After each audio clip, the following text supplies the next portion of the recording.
Hello and welcome to all of you. My name is Karthik Rangappa and I'm a part of Zerodha's team. In today's webinar, I would be talking about the annual reports. The agenda would be to help you understand what are the things that you actually need to focus on while reading an annual report and what are the things that you can actually let go of. I've spoken about this, or rather I've written about this in Zerodha Varsity, if you're familiar with the fundamental analysis module. So if you go to varsity/fundamental analysis, you will find this particular chapter, chapter number 3, which talks about how to read an annual report of a company.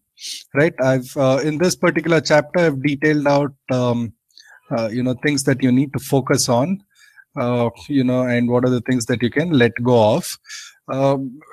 But in today's webinar, I would be talking about some of the things that I've written about here, plus a few more things that I've discovered post writing this article. Right. So if you've not read this chapter, then for all practical purposes, you can just watch this video and get a hands-on on what's being explained in this particular chapter. Right. So as usual, let me start with a full disclosure. For this particular webinar, I've taken up the annual report of this company called Aris Agro Limited. It's a fertilizer company. By no means this is a recommendation to buy the stock. It's just a pure educational purpose and to help you understand how to read the annual report. Right. So yeah, let's get started. Starting from the very basic, what exactly is an annual report, right? So as the name suggests, the annual report is an annual communication. It's a report published by a company on an annual basis, and it's an official communication from the company to all its stakeholders. Now, the stakeholders could be the equity holders of the company. It could be the debt holders of the company. It could be the vendors. It could be the the customers. It could be the employees of the firm. So anyone who's got something to do with the company can be categorized as a stakeholder in the company. So an annual report is actually that one report that is published by the company, which contains all the information, starting from the overall industry it belongs to. How is the industry performing? How is the business performing? What are the aspects of the financial aspects, right from a snapshot to a detailed profit and loss, balance sheet, and cash flow statement. It's got all these extremely important information.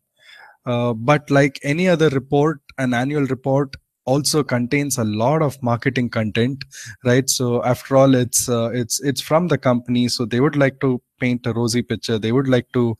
There is an inclination to put a lot of healthy stuff into the report, so that makes it borderline marketing pitch of the company as well, right? So and of course it contains a lot of forward-looking statements. A forward-looking statement is when you say that I expect the business to grow 5 times over the next 2 years. To be more specific, when you say I expect the company to grow its revenue 5 times over the next 3 years, that's classified as a forward-looking statement. Right now, obviously, that's a very bullish outlook from the company, and again it paints a very rosy picture. So this particular report contains a lot of such material. Obviously, you shouldn't be focusing, you shouldn't be wasting your time reading all that stuff. You should just be focusing on what really matters. And in this webinar, hopefully I'll share some insights that will probably help you understand what's important and what's not so important in an annual report, right? So when you talk about an annual report as such, the first thing that comes to your mind is probably the word boring, right? So what really makes annual report so boring? That's because of the problems involved with an annual report as such. First and foremost, an annual report can vary anywhere between 80 odd pages and can run up to a full-fledged annual report can run up to nearly 300 pages, right? So that makes it a very, very lengthy report. And moment you spot anything so lengthy, the natural inclination is to let go of it, and you tend not to read it. You're better off reading a novel and spending your time, but reading a 300 page report is not really fun, right? So the biggest problem is the annual report is lengthy. The next biggest problem is the annual report contains a lot of jargons, financial jargons, accounting jargons, and of late I've been noticing a lot of marketing jargons as well.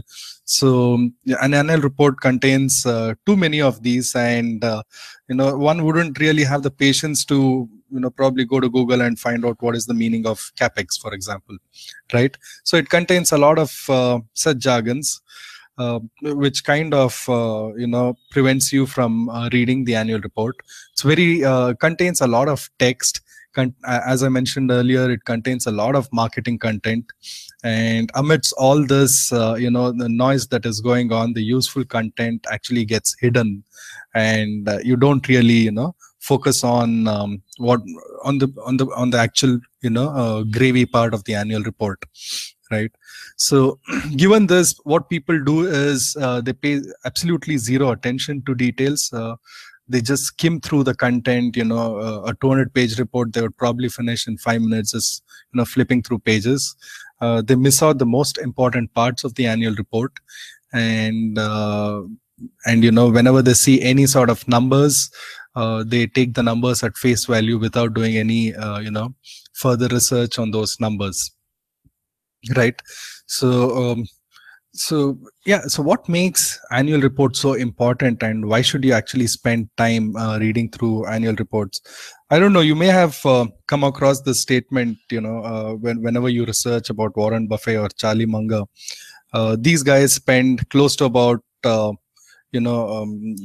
read close to about 500 pages of financial content every week, right? So that makes it roughly about 100 pages of financial content, largely comprised of the annual reports, right? So these are the world's richest guys, and they spend so much time reading through annual report.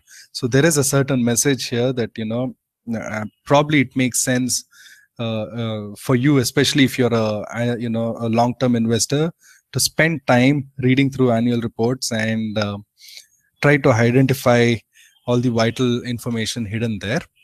So what makes it so important?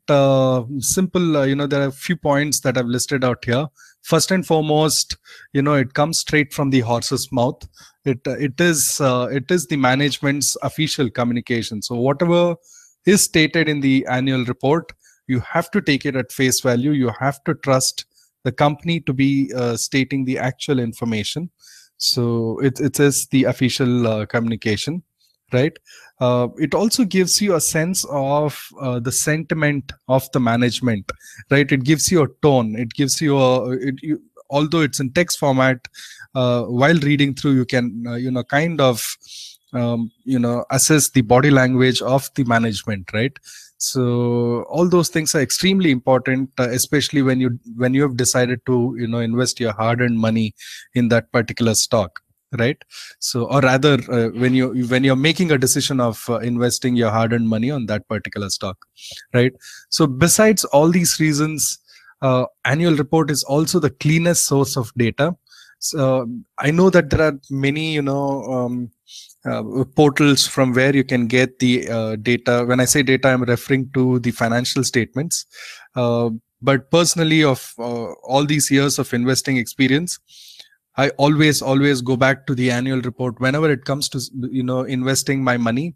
The final thing, the buck stops at the annual report. I do not depend on any third party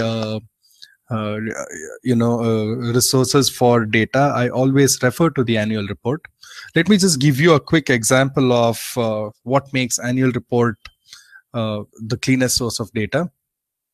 Look at this. I've taken the snapshot of just the top line of Aries Agro. The top line is where the revenue of the company is detailed out. So, so Aries Agro, from on its annual report, states that the total revenue of the company is so much. So 2859. Okay, so this is 285.9 crores, right? So Aries Agro states that it made 285.9 crores as revenue for the year ending on 31st March 2016, right? Whereas for the same company, Money Control here, right? Year ending March 2016, Aries Agro, we are looking at consolidated profit and loss. So yeah, so the consolidated profit and loss. Money Control reports the total income as 289.77 crores. So roughly a difference of about 3.5 crores. Um, right. I frankly speaking, I know this is a different way of representing the total income. Money Control has an altogether different way. So for example, here they've taken up something called as stock adjustments. Here they've added that number, and whereas the company does not add that. So it kind of when you're quickly running through when you want to get a quick gist of what is the top line of a company, when you look at these portals, it can it can skew up the results and give a false impression of what the actual numbers are. It matters even more when you're trying to build a financial model, right? Financial model of a company. So if you end up taking data from portals, be rest assured that your financial model is going to be highly erroneous. So please do not take any numbers from any of these portals.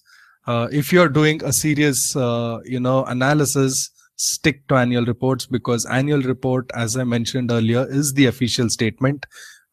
You have to give it full weightage. You cannot rely on portals like Money Control or anything out there, right? So so there is a lot of data mismatch. For this reason alone, you should just stick to the annual reports, right? So so where do you find the annual report? This is one question that always keeps coming up. So where do you find the annual report, right? So quite simple. Every listed company in India, if you go to their website, right, you will find a section in their website called the investors relation. For example, here I am on Aries Agro Limited website, and I am at the investors section. I am at their homepage, and I can already see that there is a investors relation section here. So click on the investor relation section. You'll find a bunch of things, and within that, you can find the annual report, right? So when you, for example, Aries Agro has the last 4-year annual reports. I'm sure if you want more annual reports, you can get that. I'm sure it's there somewhere on the website. I'm unable to find it, but the point is, you will get your last 5, 6, 7 years annual report data on their website, right? So just to reconfirm this, let me go to another, maybe Infosys, right? So go to Infosys website and look for the investor section, right? So investor section, and you can find the annual report somewhere here. Let me just try and figure that out. Annual reports and subsidiary financials, right? So look at Infosys. Infosys is one of those companies that gives out the best annual reports. Their annual reports are very clean, very detailed, and crisp information. Very organized as well. So as you can see, you can find annual reports starting from 1998, 99, right? So you will get all the information on the website under the investor section. In fact, it's not just Infosys, but a lot of other companies out there have really good, beautiful, annual reports. Uh, and yeah, one thing to note here, just because the annual report is good looking and has a lot of nice pictures and graphs, do not fall for it.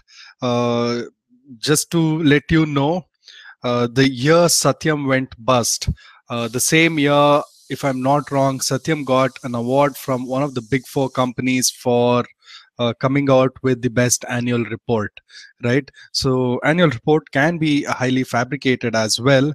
So you need to use complete discretion. You need to use your common sense while going through the annual report, right? So let's just get going on what you really need to focus on while looking at the annual report, right?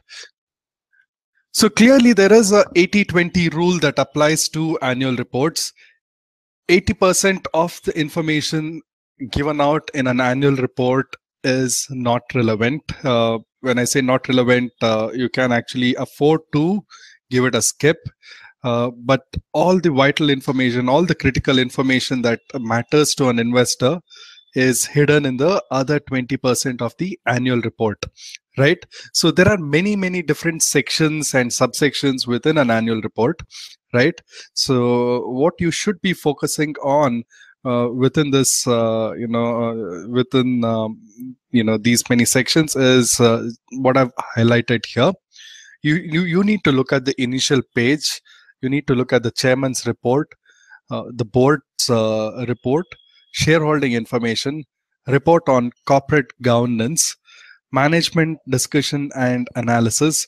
This perhaps is the single most important thing in the annual report, and obviously the consolidated financial statements, right? So I have downloaded the annual report of Aries Agro from their website. I have downloaded their 46th annual report for the year ending 2016. So I've got that here. So it's a nice PDF file. So as I said, look at this. It is a 196 page annual report, right? Naturally, anyone would be demotivated to read 196 pages of report, right? But as I mentioned here, what you should essentially be focusing on are just these subsections within this particular report, right? So let's just get started on each of the pages, right?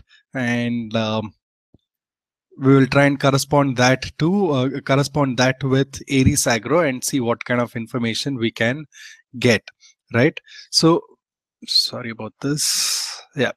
So from the initial page, you start from the basics, right? So you look at the management names, who are all the actual people running the company, right? You actually, it makes sense to identify the names of these guys. I know it sounds pretty, you know, um, mm, not so important, but yeah, it is extremely important to actually know the names of the people running the company. We start from that basic information. uh, let's try and do that right here for Aries Agro, right? So I'm starting from page 1, right? You can skip this, you can skip this. This is what I said, a lot of marketing content, right? So all this is good to know, but you can skip it, right? So this is page 1, right? The initial page. Look at this. I said, let's start from the names of the, the management. So I can see the board comprises of Dr. Jimmy Merchandani here. He is the chairman and the managing director. And the executive director of the company is one Mr. Rahul Merchandani. So clearly, I would suspect this is a father-son kind of relationship going on here. And the name Merchandani keeps repeating across all the committees and subcommittees that these guys have. So clearly, the information at this stage that I can get is there is a family angle to the business here. Perhaps the company is family owned, right? So very important. So when a company is family owned, decision making is a lot more. It's a very different compared to having a board, let's say like a Unilever or Gillette or PNG or something like that, right? So yeah. So look at the management name. Sometimes it also helps in trying to figure out who these guys are. For example, there is Rahul Mirchandani here. I would probably like to just Google up and see who the guy actually is, right? So, right. So you get all the information here. And you could actually go through the interviews, go through his profile and stuff, and it gives you a better hold on who these guys are, and what kind of attitude they carry, what kind of business sense, I mean, what kind of backgrounds they come from. Please do not hesitate in doing all sorts of research, because end of the day, you are putting your hard-earned money on this company, hoping that these guys take the right decision, thereby increasing the shareholders value, right? So do not hesitate in doing all sorts of research. You won't believe it. I stalk all the management guys that I've invested in. If they're there on Facebook, then I follow them. If they're there on LinkedIn, I follow them. If they're there on Instagram, I follow them there as well, right? So because I'm curious to know what kind of lifestyles, what kind of you know day-to-day activity these guys lead, because end of the day, I've invested my money there and it matters to me. So yeah, so and yeah, so that's one thing that I do. uh, Going back to the initial page, look for the CFO, right? So figure out who the CFO is. So it states that Mr. S. Rammurthy is the CFO. So again, you can do a quick Google search to figure out who this guy is and what his background really is, right? Auditors and bankers, very very important. I know these guys are banking with Axis Bank, Canara Bank, HDFC, and ICICI, right? I know who their auditors are: internal auditor, cost auditors. I mean, if I see a name like ENY or KPMG, that's sort of comforting, because those guys maintain a global standard. But doesn't mean that an unknown name doesn't mean that they are it's not to be so relied upon. End of the day, they are all regulated entities, and whatever they sign off is supposed to be taken at face value, right? So it just makes sense to be familiar with these names. So that's all. I just look at these this much information in the initial page, and rest of it is I would just kind of let go, right? So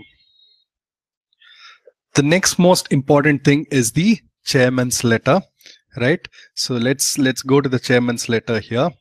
So after the initial page, everything else is I would give it a skip. A lot of people I know spend time looking at the financial highlights of the company, which is given out right at the initial stages of the annual report. Please do not do this. This can be extremely distracting, and you won't get quality information here, right? You should be spending a lot more time and not just looking at the highlights. So if you are one of those guys spending time looking at the financial highlights, and financial metrics given out at the initial few pages, skip it, because you need to be spending a lot more time doing that. I'll talk about it in a short while, right? So yeah, so I skip all that and I come directly to the chairman's letter. Again, most of the time, the chairman's letter to the shareholders is usually very rosy, but if at all the chairman here is trying to be cautious and he's making a few reserved statements, then that's a sign of an honest management, according to me, right? So skimming through this particular letter, I was reading this earlier today. uh, the gentleman says here that it's a highly seasonal nature of the industry, right? So these are all very valuable inputs from the management. After all, as I said, this is coming from the horse's mouth. So that uh, the company is telling you that it's a seasonal nature of the industry and their business. So that clearly means the stock price should exhibit some sort of seasonality in its behavior, some sort of cyclical behavior, right? And that's pretty important to know, because to some extent you can time your entry and exit in the stock, right, based on the seasonality. Again, he talks about capacity utilization and the business outlook. So these are all things that are important to know, and it hardly takes a minute or two to just quickly glance through. What I really look for when I read the chairman's letter is the honesty that is coming out of this, right? If the business has not done well, you should be upright and speak it out. So I've seen letters where there is a lot of miscommunication. um, so companies like that, clearly you need to be avoiding to invest, right? So yeah, as I said, the a lot of one-line business insights. For example, the seasonal nature was a one-line business insight, pretty useful to know, right? After the chairman's letter, I would skip right to the board's report, right? So all these things, all these notices, etc., are all regulatory requirements. They need to state this in the annual report. Occupies a lot of space, but not really important to go through, right? So I would skip all that. I would skip all these contents here. Not important, right? So you hit to the board's report. Now, board's report is also extremely important. This section is actually the board of the company, comprising of full-time, whole-time directors and the chairman, the CEO. They all put up this report together. So this is what they are trying to tell the shareholders. Again, there are financial insights here. I would not pay too much attention to the financial results at this stage. What I would be specifically interested in is knowing the subsidiary information, right? So somewhere here, right, they would give out subsidiary information. I would like to know how many subsidiaries do they have. And one thing is, if a company has too many subsidiaries, I would hesitate to invest in it, because the scope of related party transactions are very high, and the scope of swindling money, or you know taking away the money, money from the company is quite high, right? So I would kind of hesitate investing in companies that has too many subsidiaries. So in the board's report, I would like to specifically concentrate on that. Management salary, this is super important, right? So I would go directly to the again, all these things are worth skipping, right? So go to the management salary, and pay attention to how much these guys are drawing, right? If they're drawing too much salary with respect to the profits made, then that's something worth noticing, right? So pay attention here. So in this particular company, I know that the board is drawing close to about 60 lakhs, 64 lakhs, which I think is quite reasonable, right, for the management. Lastly, the related party transaction. So related party transaction talks to you about how much money is going out from the main company to its subsidiaries, right? So do pay attention. If there's too much money flow that's happening, then that's something you need to be worried about. So related party transaction is listed out somewhere here, but yeah, you do get the point. Pay attention to that here, and figure out what's happening. Right. So these are the things that I would be looking at in under the board's report. Proceeding further, the next thing that I like to look at is the shareholding structure of the company. When I talk about shareholding, I'm talking about the shareholding within its subsidiaries. And I'm also talking about the shareholding structure of the main company as well. right? So shareholding information, I will you just have to scroll through annual report and CSR activities. All these things can be skipped. I mean, if you have too much time, then maybe you want to spend going through spend time going through it, but otherwise just feel free to skip, right? So subsidiary and associate companies, the holding structure is given out here.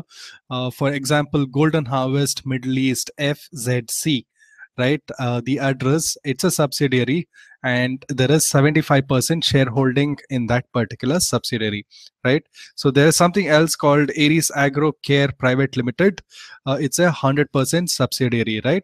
So I would like to know all the subsidiary the company has, and I would also like to know um, how much shareholding the company has. Why is it important?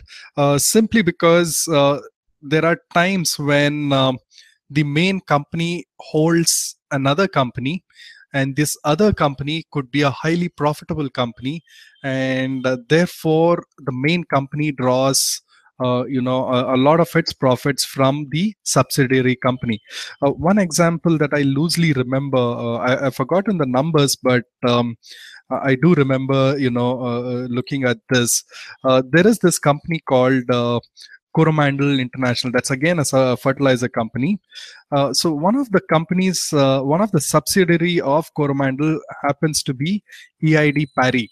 EID Parry is a sugar and power manufacturing company, and a bulk of Coromandel's revenue actually comes from EID, or it could be the other way around. I've just I'm kind of forgetting at this stage, but you do get the point that looking at subsidiary helps you understand how much money flow is coming into the main company from its subsidiary.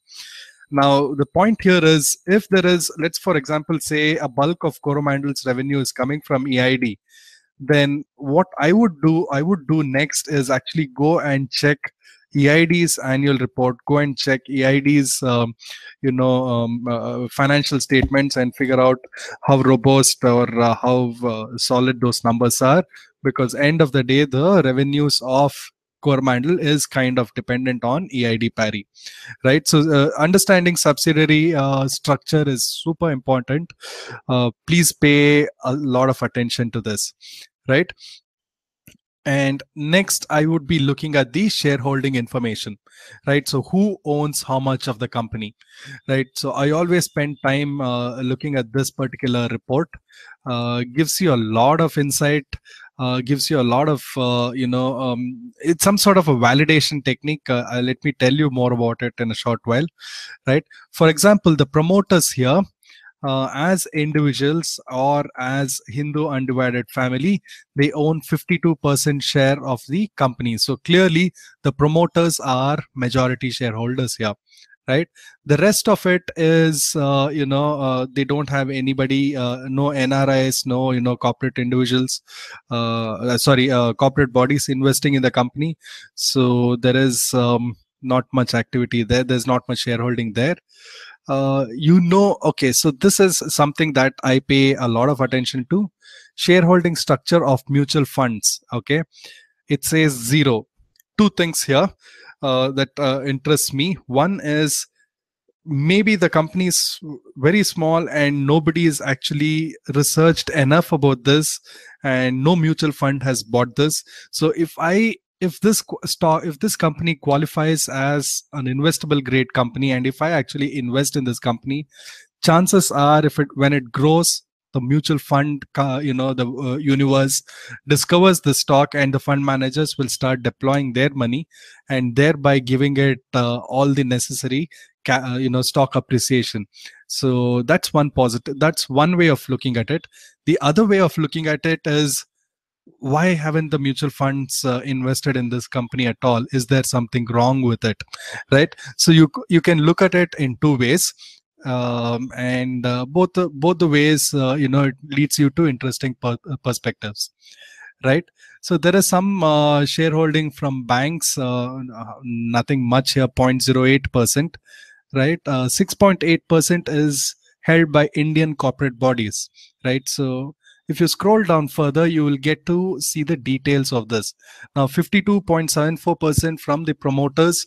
You can get to see all the promoters here.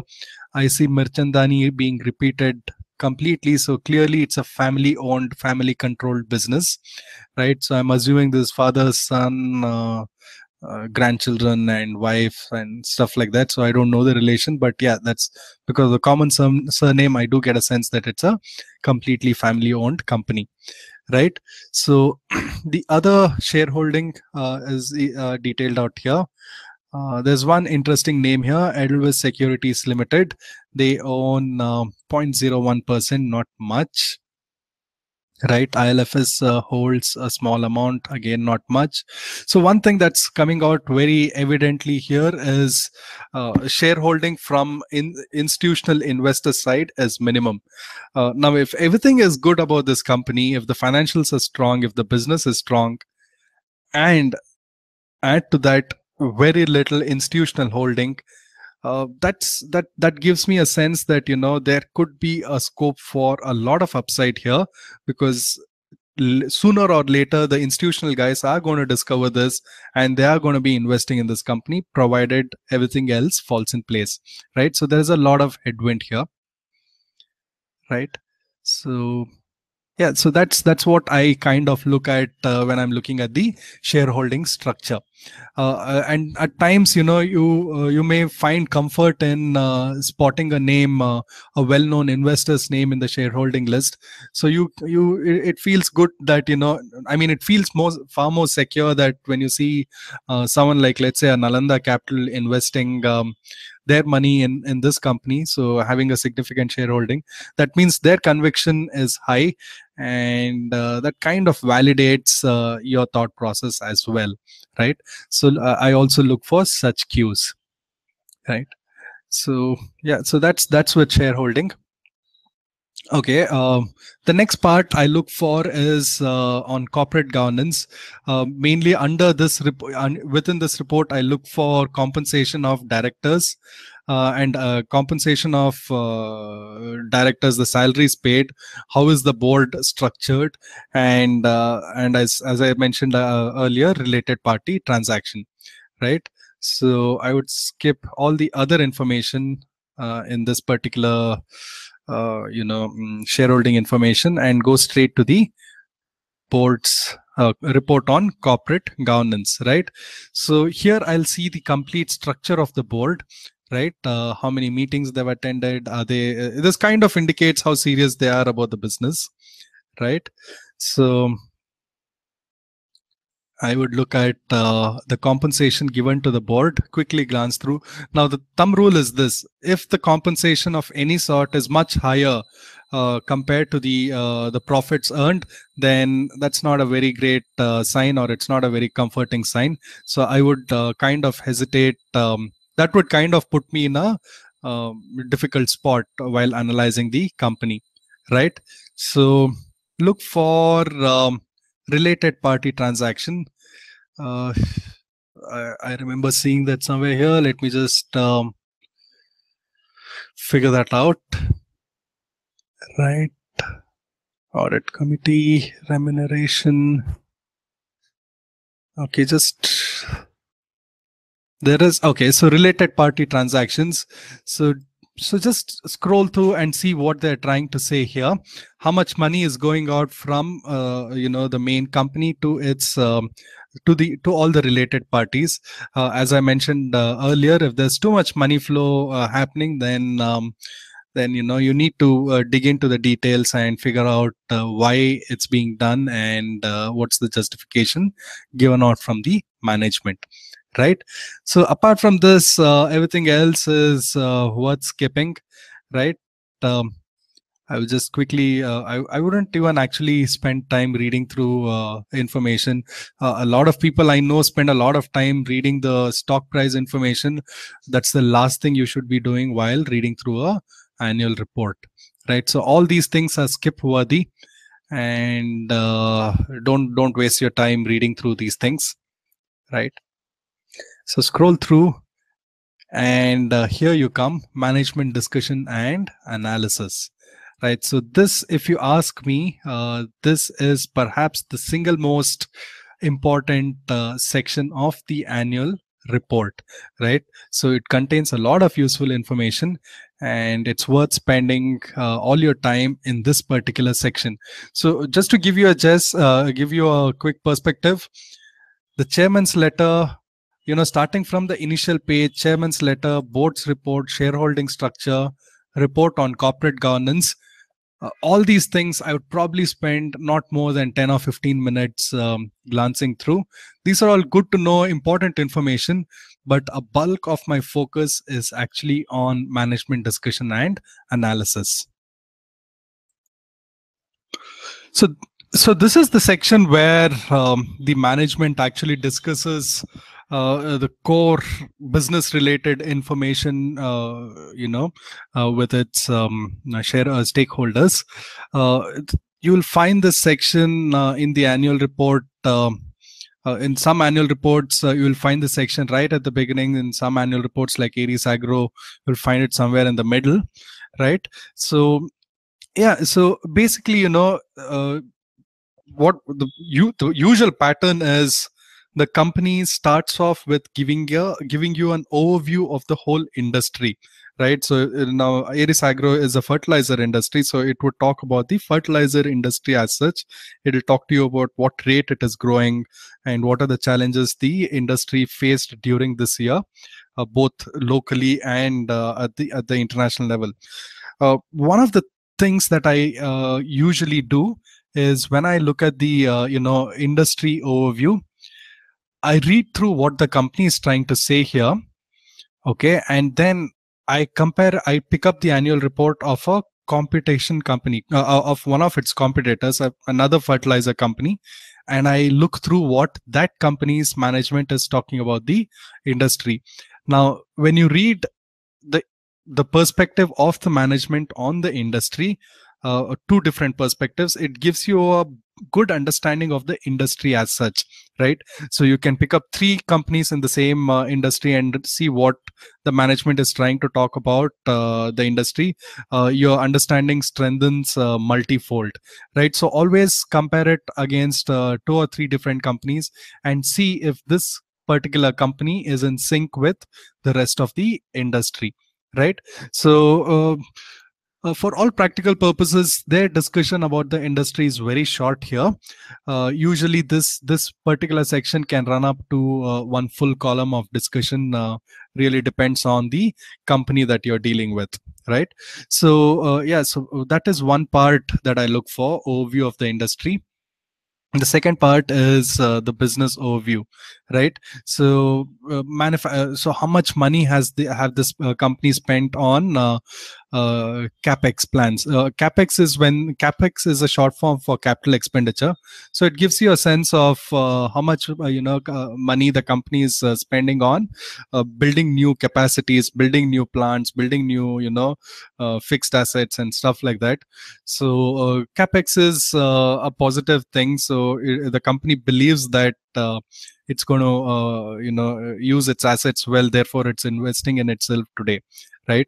So capacity utilization is another important aspect here. Capacity utilization, in simple words, is a sense of, it gives you a sense of how much capacity you have and how much of it is being utilized. For example, if I have a manufacturing plant to manufacture 100 packets of biscuits, but I'm only manufacturing 30 packets per day, that means my capacity utilization is 30%, right?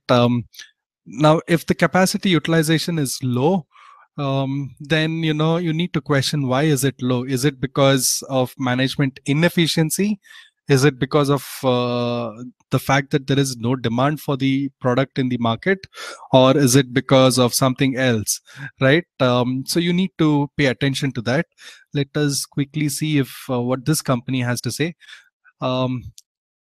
So here the company says the total capacity utilization currently stands at 49%, right? This is in India, and 36% overseas. For all practical purposes, these are not great set of capacity utilization numbers, but remember, right at the beginning the management said it's a cyclical nature, right? The business has seasonality to it. So I would consider that this is at the lower end of the cycle, and therefore the capacity utilization is not much. So to validate this, you may want to pick up the annual report of this company a few years ago, maybe about 5 years ago or 3 years ago, and see what the capacity utilization rates were. So that gives you a sense of the cyclical nature of the business, and at the peak time what is the full capacity utilization, at the lower end of the cycle what is the capacity utilization. So that's a great insight to have. And again, gives you a sense of profitability. When the capacity is low, what is the profitability? When the capacity utilization is at the higher side, what sort of margin expansion happens, and things like that, right? So do pay a lot of attention to this, right? So sector wise performance and capex, a lot of companies, Aries Agro is a fairly simple company, but let's say a company like Hindalco, right? Hindalco has both copper manufacturing and aluminum manufacturing units. So they have P&L generating being generated in both the sectors. So companies like Hindalco will give a detailed explanation of how the copper business has gone by and how the aluminum business has gone by.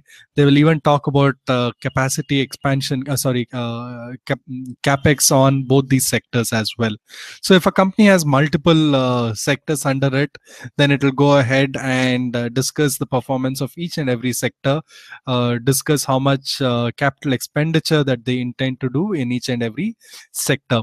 Another useful, not, I mean, another thing that I follow is, if a company has focus on too many different sectors, then it kind of bothers me a bit, simply because that there are, once you have too many businesses under one umbrella, uh, it also can lead to management defocus, right? So you need to have highly efficient teams running these sectors, and if the overall management is not too strong, then cash burnout in particular sector, cash drain in a particular sector can be high. So I like businesses which are simple, one or two verticals and sectors, and efficiently managed. So that's the kind of companies that I like to invest in, right? So another thing, in management discussion and analysis, you look for the business risk. So this business risk is basically you know uh, a company's assessment of what are all the risks involved in the business, and how do they plan to tackle it. uh, if I were to guess, something like a fertilizer company, naturally one of the risks would be the government subsidies. So, and how do they buffer for it, how do they plan to tackle it, and things like that. For someone like, let's say, an MRF, one of the risks could be the MRF is a tire manufacturing company, so the price of rubber in the international market could be one of their risks, right? So when you read about the risks involved in the company, you will get a sense of how risky it is to invest in the company, right? So that's one more section that I read through. And of course, lastly, there are a lot of forward-looking statements in the company. So forward-looking statements is, it's company's way of telling how they intend to do business going forward, right? If that, you basically you basically kind of assess the body language here. If they are too aggressive in a cyclical business, then and if the cycle has not improved, then that you shouldn't be taking it at face value.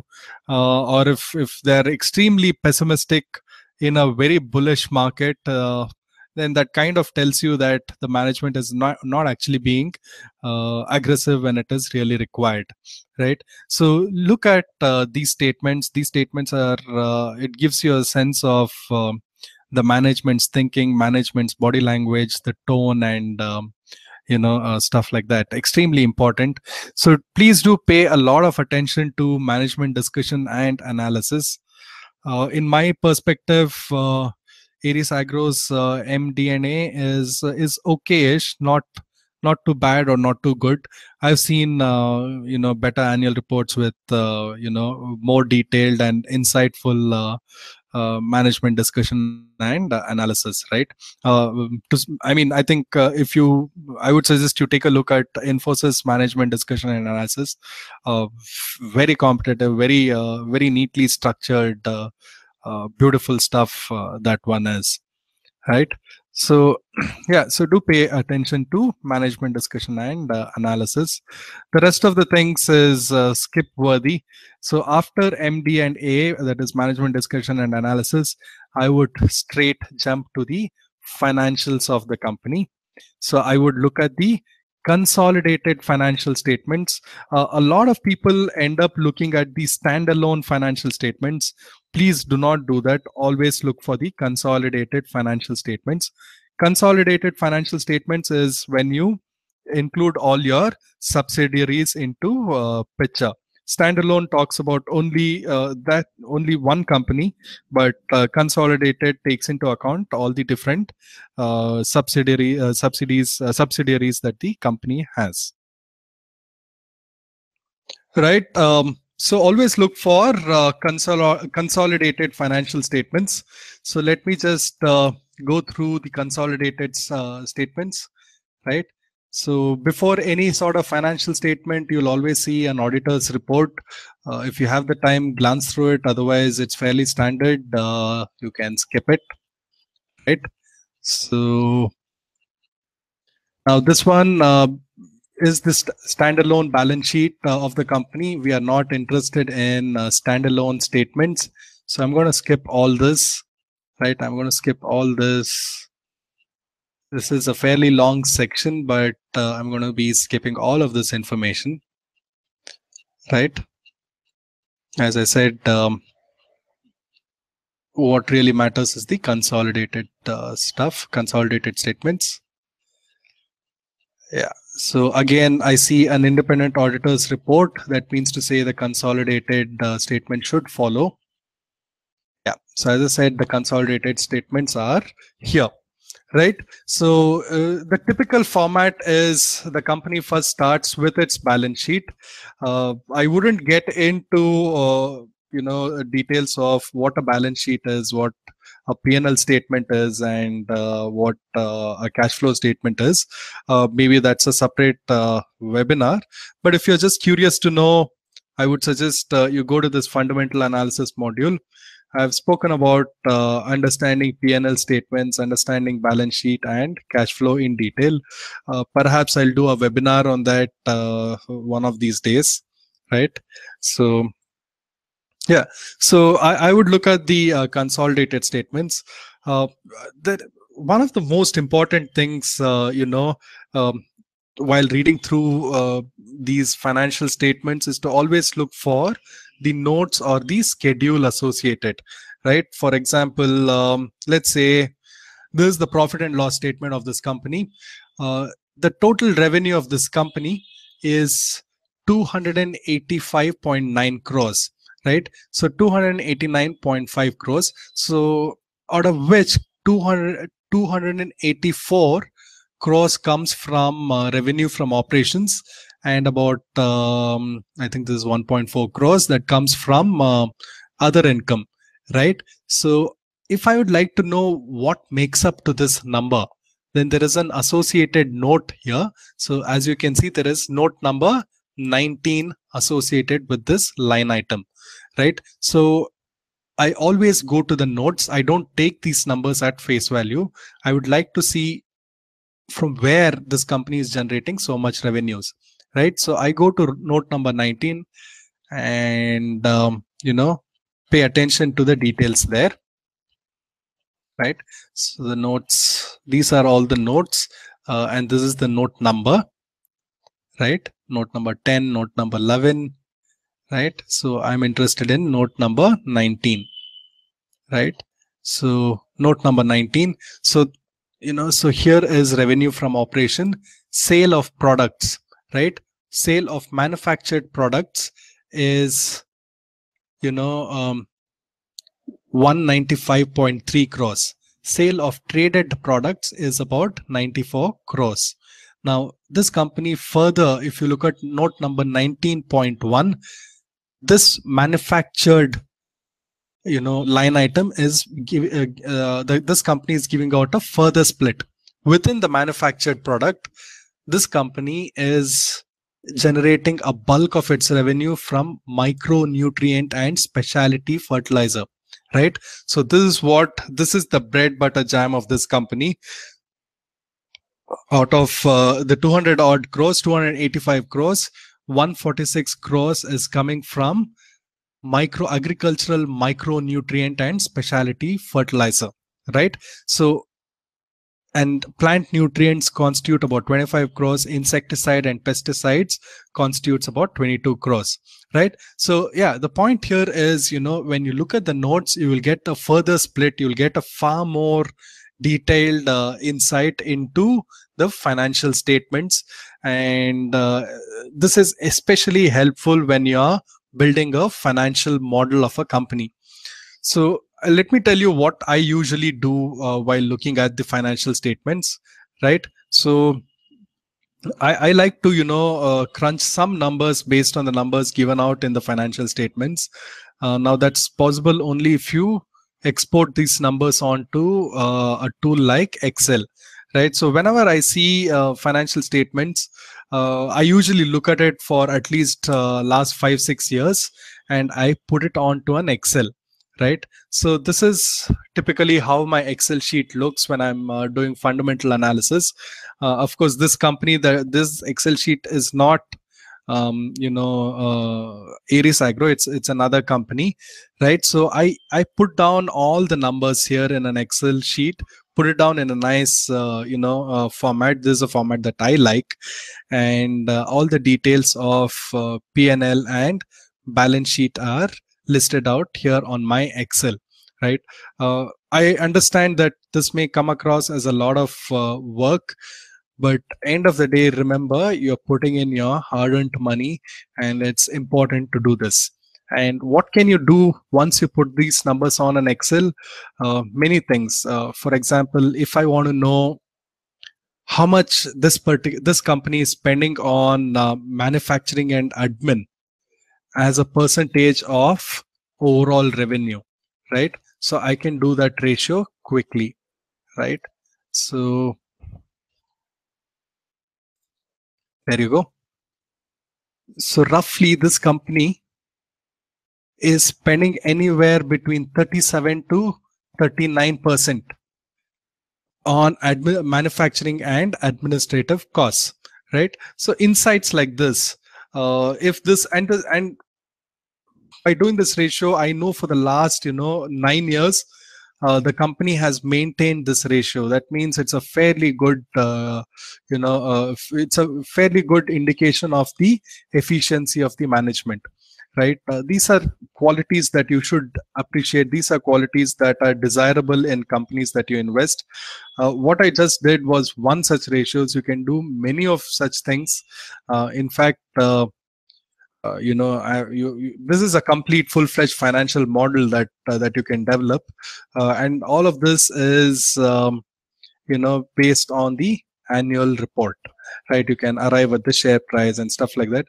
Of course, going forward, one of those webinars I will talk about financial modeling. A lot of people have been talking about financial modeling and stuff like that on Varsity as well. So that's definitely going to be this is definitely on the cards, and we will do that shortly. But this is just to give you a quick insight of what you can do with numbers from consolidated statements, right? So yeah, so I do pay a lot of attention to the consolidated numbers, financial statements, but the thing is I export them onto an Excel and do my further analysis there, right? So yeah, that's about it, guys. Everything else in the annual report is pointless. I would skip almost everything that comes after the consolidated statements and the notes. Not really important. So in summary, all that you have to look at is these things, right? Um, where's that slide? Yeah. So you just have to look at the initial page, chairman's report, board's report, shareholding information, report on corporate governance, management discussion and analysis, and consolidated financial statements. And within each of these things, hopefully I've told you what really matters and what's not important. So all these things, right, from initial page to MD and A, it shouldn't take you more than 1.5 hours of reading. Please, I think you need to spend at least so much time to read through the annual report. uh, End of the day, you're, as I've been mentioning over and over again, you're investing your hard-earned money. uh, you're investing for your future, so at least so much of reading is absolutely justified, right? So yeah, so I hope you found this webinar useful.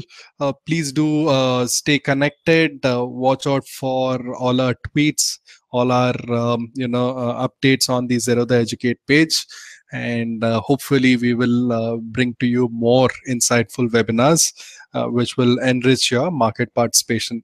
Thank you so much, guys, for joining in. Have a wonderful day ahead. Thank you.